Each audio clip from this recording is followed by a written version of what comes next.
मैं आज बार बार आग्रह करता हूं और मैं देश के सभी इन्फ्लुएंसर्स को कहना चाहता हूं, इस मंत्र को आगे बढ़ाने में मेरी मदद कीजिए।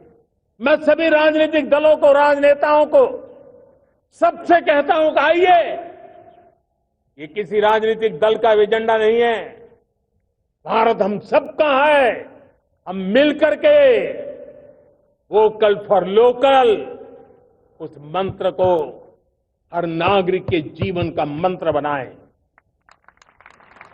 भारत में बनी हुई, भारत के नागरिकों के पसीने से बनी हुई वो चीजें जिसमें भारत की मिट्टी की महक हो और जो भारत के आत्मनिर्भर के संकल्प को ताकत देता हो, हम उसी को खरीदेंगे, हम उसी का उपयोग करेंगे।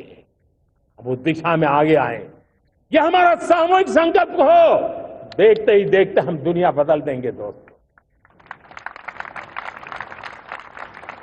मैं आज हर छोटे मोटे व्यापारी को, दुकानदार से आग्रह करना चाहता हूं, आपकी भी जिम्मेवारी है। हम छोटे थे, हमने कभी बाजार में देखा नहीं था कि शुद्ध घी की दुकान, ऐसे ही लिखा जाता था घी की दुकान। लेकिन समय रहते लोग लिखने लगे शुद्ध घी की दुकान। मैं चाहता हूं देश में ऐसे व्यापारी आगे आए, ऐसे दुकानदार आए कि हाँ स्वदेशी माल बिकता है, वो बोर्ड लगा रहे हैं। हम स्वदेशी का गर्व करने लगे। हम स्वदेशी मजबूरी में नहीं, मजबूती के साथ उपयोग करेंगे, मजबूती के लिए उपयोग करेंगे और जरूरत पड़ी तो औरों को मजबूर करने के लिए उपयोग करेंगे। ये हमारी ताकत होनी चाहिए, ये हमारा मंत्र होना चाहिए। मेरे प्यारे देशवासियों,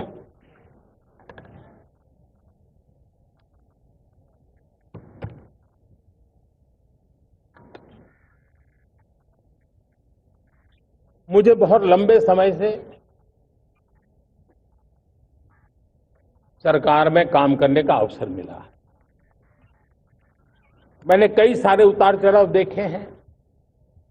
सरकारों की मुसीबतों से भी मैं परिचित हूं, व्यवस्थाओं की मर्यादाओं से भी परिचित हूं।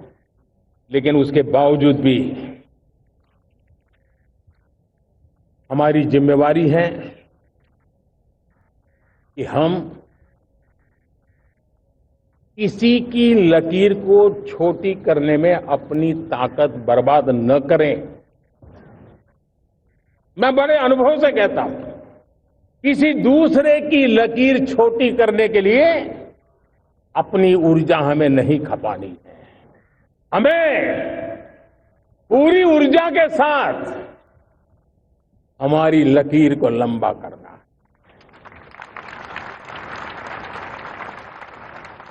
हम अगर अपनी लकीर लंबी करते हैं तो दुनिया भी हमारा लोहा मानेगी। आज जब वैश्विक परिस्थितियों में आर्थिक स्वार्थ दिनों दिन बढ़ रहा है, तब समय की मांग है कि हम उन संकटों के रोते बैठने की जरूरत नहीं है। हिम्मत के साथ हम अपनी लकीर को लंबी करें। और मैं 25 साल के शासन के अनुभव से कह सकता हूं, अगर ये रास्ता हमने चुन लिया, हर किसी ने चुन लिया, तो फिर कोई स्वार्थ हमें अपनी चंगुल में नहीं फंसा सकता है। मेरे प्यारे देशवासियों, बीता दशक रिफॉर्म, परफॉर्म, ट्रांसफॉर्म कर रहा है। लेकिन अब हमें और नई ताकत से जुड़ना है। पिछले दिनों हमने कई रिफॉर्म्स किए।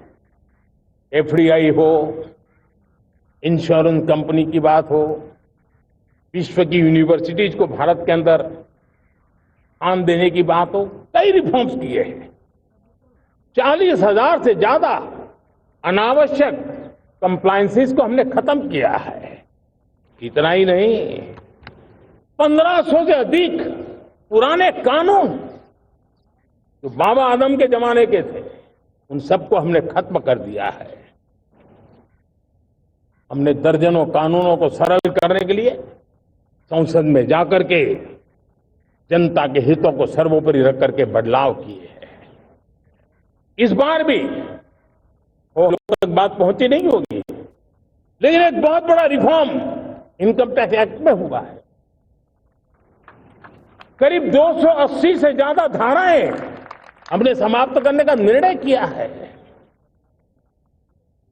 और साथियों, सिर्फ आर्थिक मोर्चे पर ही रिफॉर्म नहीं, हमने नागरिक के जीवन को भी आसान बनाने के लिए रिफॉर्म किए। इनकम टैक्स रिफंड की बात हो, रिफॉर्म का परिणाम है।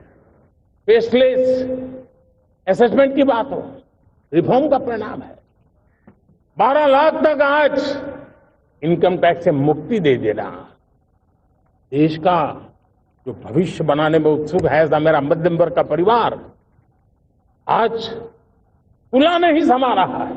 कभी किसी ने सोचा नहीं था कि 12 लाख रुपए तक का इनकम टैक्स जीरो कर दिया जाएगा। आज कर लिया है। जब देश का सामर्थ्य बढ़ता है तो देशवासियों को लाभ मिलता है।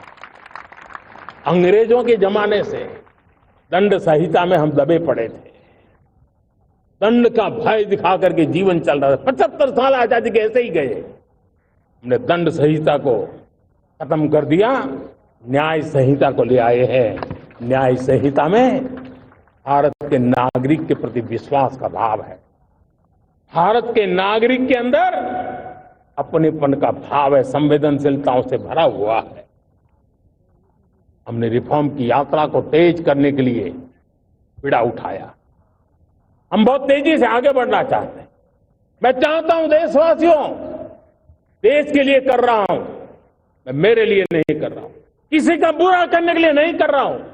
मेरे राजनीतिक दल, मेरे प्रतिस्पर्धी साथी भी देश की इस उज्जवल भविष्य के लिए आगे आए, हमारा साथ दे। स्ट्रक्चरल रिफॉर्म्स की बात हो, रेगुलेटरी रिफॉर्म्स की बात हो, पॉलिसी रिफॉर्म की चर्चा हो, प्रोसेस रिफॉर्म की चर्चा हो, प्रोसीड्यूरल रिफॉर्म्स करने की जरूरत हो, हर प्रकार के रिफॉर्म्स ये आज हमने मकसद बना करके चले हैं। और मेरे प्यारे देशवासियों, नेक्स्ट जनरेशन रिफॉर्म्स के लिए हमें एक टास्क फोर्स गठित करने का निर्णय किया है। ये टास्क फोर्स समय सीमा में इस काम को पूरा करे। वर्तमान नियम, कानून, नीतियां, रीतियां 21वीं सदी के अनुकूल, वैश्विक वातावरण में अनुकूल और भारत को 2047 में विकसित राष्ट्र बनाने के संदर्भ में नए सिरे से तैयार हो और उसका समय सीमा में अपना कार्य पूरा करने के लिए इस टास्क फोर्स की रचना की है। साथियों, ये रिफॉर्म के कारण जो नए लोग अपना भविष्य बनाने चाहते हैं उनको तो हिम्मत मिलेगी। हमारे स्टार्टअप्स हो, हमारे लघु उद्योग हो, हमारे गृह उद्योग हो, उन लोग उद्यमियों को उनकी कंप्लायंस कॉस्ट बहुत कम हो जाएगी और उसके कारण उनको एक नई ताकत मिलेगी। जो एक्सपोर्ट की दुनिया में उनको लॉजिस्टिक सपोर्ट के कारण, व्यवस्थाओं में बदलाव के कारण उनको एक बहुत बड़ी ताकत मिलेगी। साथियों, ऐसे ऐसे कानून है हमारे देश में। छोटी छोटी चीजों के लिए जेल में डालने के कानून है। आप हैरान हो जाएंगे, किसी ने नजर नहीं दौड़ाई। मैं पीछे लगा हूं, ये मेरे देश के नागरिकों को जेल में बंद करने वाले जो अनावश्यक कानून है वो खत्म होने चाहिए। हम संसद में पहले भी बिल लाए थे, इस बार भी लेके आए हैं। साथियों, इस दिवाली में आपकी डबल दिवाली का काम मैं करने वाला हूं। इस दिवाली में आपको एक बहुत बड़ा तोहफा देशवासियों को मिलने वाला है। पिछले 8 साल से हमने जीएसटी का बहुत बड़ा रिफॉर्म किया। पूरे देश में टैक्स के बर्डन को कम किया। टैक्स की व्यवस्थाओं को सरल किया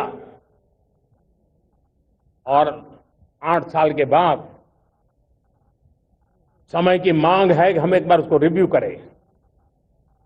हमने एक हाई पावर कमेटी को बिठा करके रिव्यू शुरू किया, राज्यों से भी विचार विमर्श किया और मेरे प्यारे देशवासियों, हम नेक्स्ट जनरेशन जीएसटी रिफॉर्म्स लेकर के आ रहे हैं।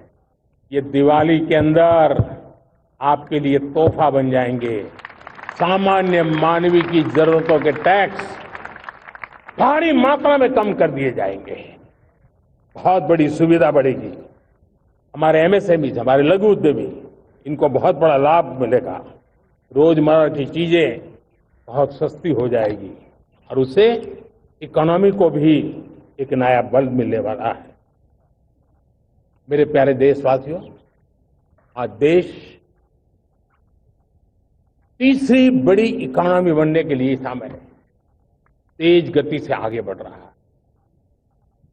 हम दरवाजे खटखटा रहे हैं और बहुत तेजी से हम उसको अचीव भी कर लेंगे। और कोई तो दिन होगा, मैं आपके बीच आकर के लाल किले की प्राचीर से ये खबर भी सुनाऊंगा।